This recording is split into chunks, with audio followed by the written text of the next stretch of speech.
Hello guys, welcome to this video on a very important novel, Voss by Patrick White. Patrick White, the Australian novelist, lived from 1912 to 1990. He was born outside London in 1912, and when he was 6 months old, the family relocated to Sydney in Australia. White's childhood in Australia was plagued by numerous illnesses, including asthma, a condition that worsened throughout his life. At 12, he was sent to a boarding school in England, which he considered his English prison. And one day, while he was on a school holiday in Scandinavia, he discovered the plays of Ibsen and Strindberg, which inspired him as a writer. And he also started his budding vocation as a writer. Eventually, White published 12 novels, 3 short story collections, 8 plays. That was from 1935 to 1987. White's fiction employs humor, and he also writes very florid prose, very decorated prose, shifting narrative vantage points, and also stream of consciousness techniques. He was a modernist. White's literary break came in 1939, very important year. That is the year in which the Second World War began. And that was when his first novel, Happy Valley, was published. That was in London, and later in America by the Viking Press. Viking Press would be White's long-term US publisher. The book, Happy Valley, like most of White's novels, was very well received in Britain as well as America, but dismissed in his own country, Australia. It was not until 1957 that White would win an award in Australia. During the Second World War, which had just begun, White served as an intelligence officer in the Royal Australian Air Force. He went to Egypt, Palestine, and Greece in this capacity. While he was in the Middle East, he met Manoli Laskaris, a Greek army officer, and they would become lifelong partners. He was homosexual. After the Second World War, the two settled down in an old farmhouse outside Sydney in Australia, where for the next 18 years, White would publish his most accomplished novels. From there, he wrote his most important novels. Notable among them are The Tree of Man, Voss, and Riders in the Chariot. Now you're wondering whether Patrick White wrote only these novels. No, he has written more. But before that, take a look at the awards that he won. In 1957, Voss won the inaugural Miles Franklin Literary Award. And he won the award again in 1961 for Riders in the Chariot. And the next year 1968 for The Vivisector. So, Miles Franklin Award in 1957, 1961 and 1968.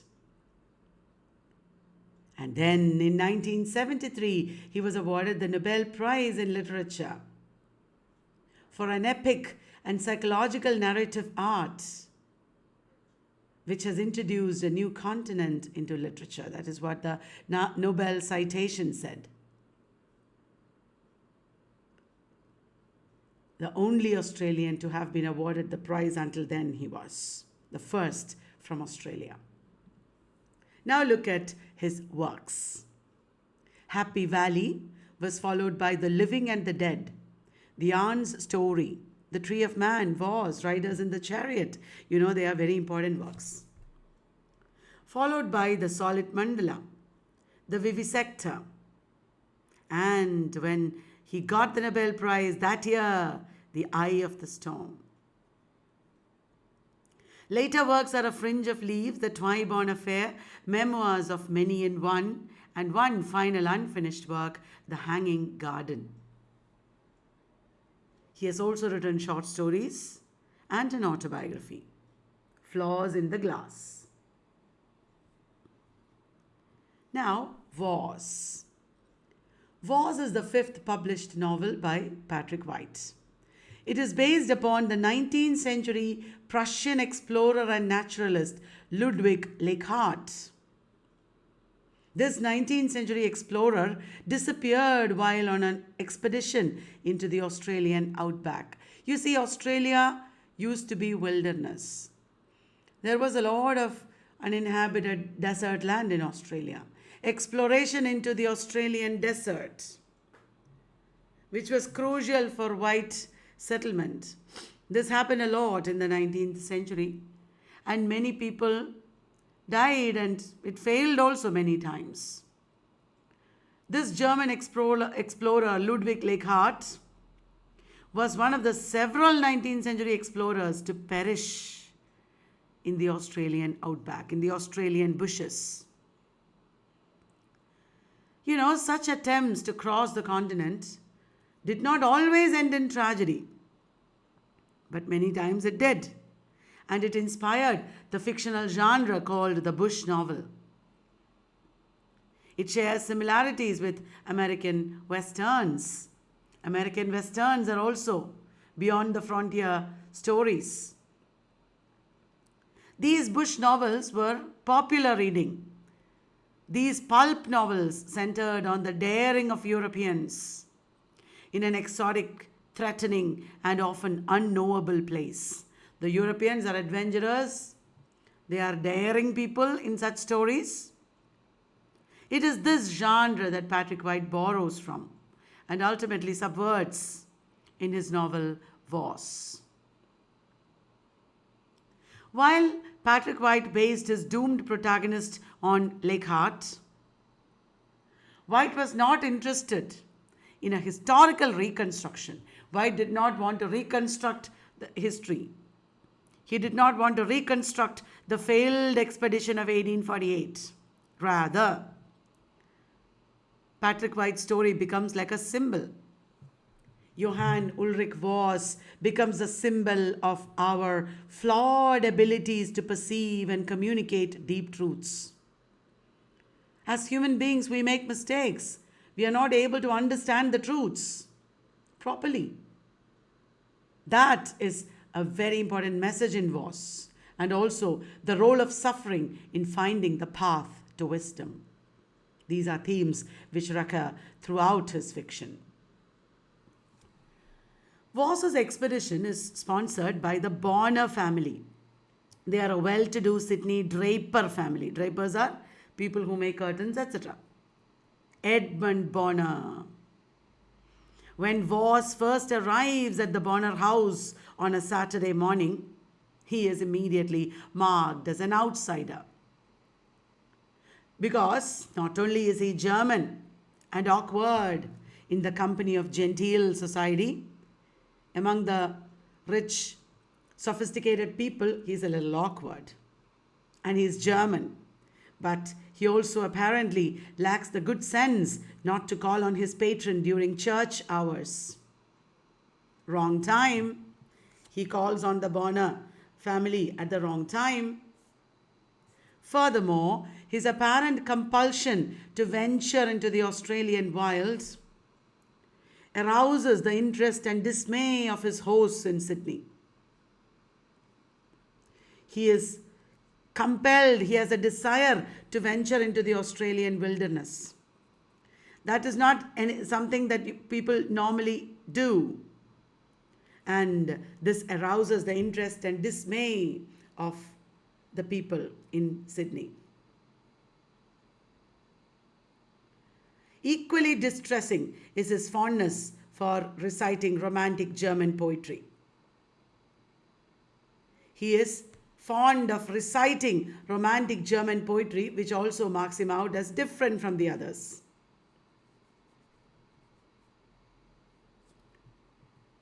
Voss assembles a motley crew of adventurers around himself. I told you he had the desire to do the expedition.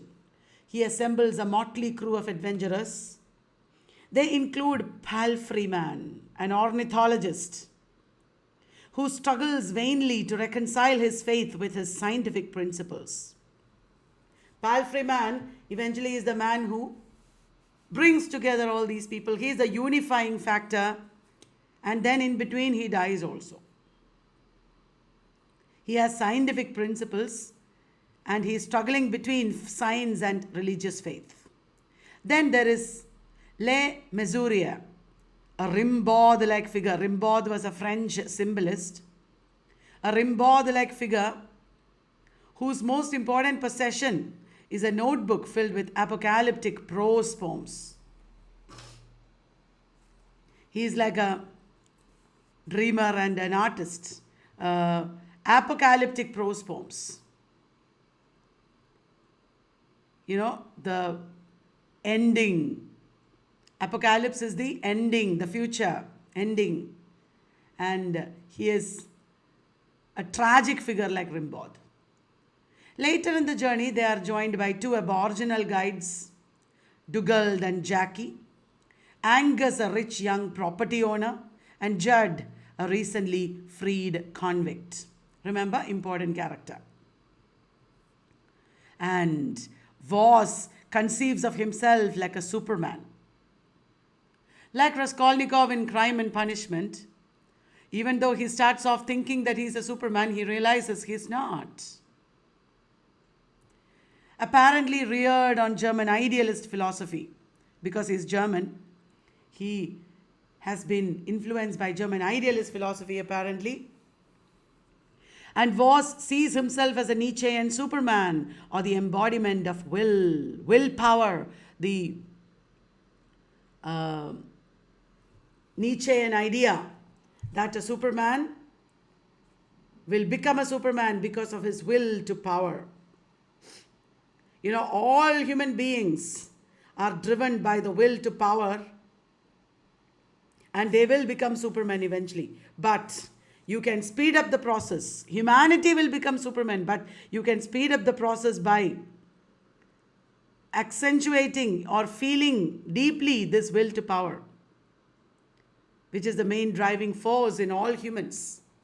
This is Nietzschean idea of Übermensch or Superman. And Voss believes that he's like a Superman, the embodiment of will. Only if you want it, you can do it. Will is the expression of historical and metaphysical truth. It's a crucial concept in the philosophy of Hegel, Schopenhauer, and Nietzsche. Throughout the novel, Voss invokes will as a force capable of overcoming all human and natural obstacles. Voss says before their journey, future is will. If you want to do it, you can possess your future. You can control your future. Now there is Christian symbolism in this work. Voss is deeply suffused with Christian symbolism. As they move deeper into the bush, Voss becomes less of a Superman. He becomes more of human. He begins to understand his limitations. He becomes less of a Superman, an unyielding Prometheus against a cruel universe. He wants to achieve things, he wants to explore, and he is fighting like Prometheus, but he is limited. And he becomes more of a martyr in a Christian passion play. Not a Superman, but a martyr. The Christian imagery highlights Voss's suffering, but also his megalomania. Megalomania is that pride, feeling of being a Superman is megalomania. His suffering is highlighted by the Christian imagery, but also his megalomania for assuming the role of martyr as well as redeemer. He wants to be martyr, and he also wants to redeem the society that he is with. So it is a reinterpretation of Christianity that you get here. On Christmas Day, there is a sacrifice of a goat. During the sacrifice of the goat on Christmas Day, Voss has a vision of racked flesh. That is also a Christian symbol. Christ's body racked, and of a departing soul. It is like a foreshadowing of what is going to happen to him. This scene prefigures Voss's own death. He will be like a sacrificial lamb. He will have to lay down his life. He eventually welcomes his death as a sacrifice. And he dies in a very horrible manner. He is beheaded. That is what is called ragged flesh, torn flesh. And later in the novel, when it becomes clear that they have ventured into hostile aboriginal territory, Judd is not willing to proceed. He persuades a few of the members to abandon the journey and turn back with him. In Voss's universe, Judd is like Judas. JJ, the names. Judd is like Judas. He is abandoning. He is betraying the Christ-like Voss. But Voss is not a proper Christ. It is a reinterpretation of Christ. A man who realizes his own limitations. The remaining adventurers follow Voss and his quest for divinity. Voss wants to be like Christ. He wants to achieve a lot of things, but ultimately he sacrifices his life. Voss will either triumph against the forces of death and despair, or will offer himself as a sacrifice to the God-forsaken continent of Australia. At that time, Australia is wilderness. It cannot be tamed easily. Whether he will win or whether he will sacrifice his life remains. And we know already that he will die. Now there is another important character, Laura Trevillian. She is the orphaned niece of the Bonners, and it is she who makes Voss's redemption possible. Voss and Laura first meet at the Bonners' house. That was a Saturday morning, and instantly they form a symbiotic relationship. They are like complementary characters, very closely connected, even though they are not together. They are not together for a long time, but they are like complementary characters. Now, they are separated, and the two communicate with each other through dreams and visions.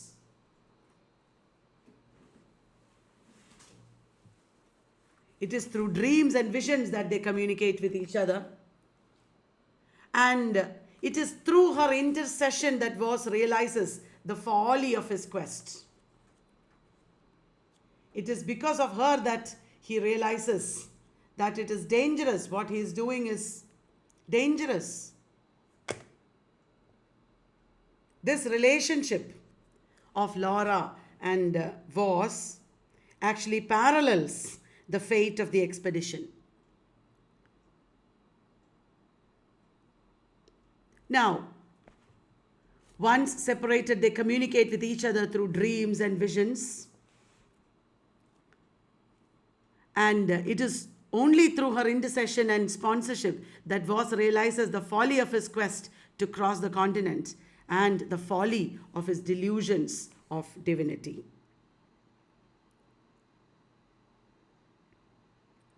After Voss has been captured by Aboriginals, and most of his men have either fled or been killed, Laura says it is only human sacrifice that will convince man that he is not God. She offers this seemingly in response to Voss's defiant claim. They cannot kill me. It is not possible. Voss thinks that he is invincible. Voss thinks that he cannot be defeated. But Laura tells him it is only human sacrifice that will convince man that he is not God. You should understand that Laura is a character who has rejected her childhood Christianity. She is an intellectual, contemptuous of conventional men. And she thinks that she is a rationalist. What she gives importance to is humility and compassion. And she is the person who makes the reader understand what to make of this journey. She is the one who actually provides a religious framework for this journey. It is through her that Voss finally learns humility. So it is through Laura that Voss's quest for meaning of life is achieved, is fulfilled, and it is achieved through his sacrifice. What is this sacrifice? He is beheaded with a knife. Just before he is beheaded with a knife, a comet races across the night sky. This may be an allusion to Lucifer's fall, but to his aboriginal captors, it enacts the story of their ancestor, the great snake. The Aborigines think like this is the representation of their ancestor, the great snake, and the great snake is returning to earth to punish man, they think. Both stories of Lucifer and great snake emphasize Voss's divine punishment for his overreaching pride. At last, Voss realizes, I have no plan, but I will trust God. I am to blame. Before his grisly death, he supplicates Christ. He appeals to Christ and sees the comet dip below the horizon. It is his own life, leaving only the constellation of the Southern Cross in the sky. So, after endless adversity, there was drought, there were enemies, there were Aborigines. He comes to a grisly end. And this actually reflects the quest of Voss for self-knowledge. The novel uses extensive religious symbolism. It is not the physical description of the events, but the spiritual nature of the novel that makes it a wonderful novel. Voss is compared repeatedly to God, Christ, and the devil. Like Christ, he goes into the desert. He is a leader of men and he tends to the sick. Voss and Laura have a meeting in a garden prior to his departure. That could be compared to the Garden of Eden. A metaphysical thread unites the novel. Voss and Laura are permitted to communicate through visions. White presents the desert as akin to the mind of man. The desert is a symbol of the mind of man, a blank landscape in which pretensions to godliness are brought asunder. Those who pretend to be godly, to be as powerful as gods, will have to learn their lessons. In Sydney, Laura's adoption of the orphaned child Mercy represents godliness through a pure form of sacrifice.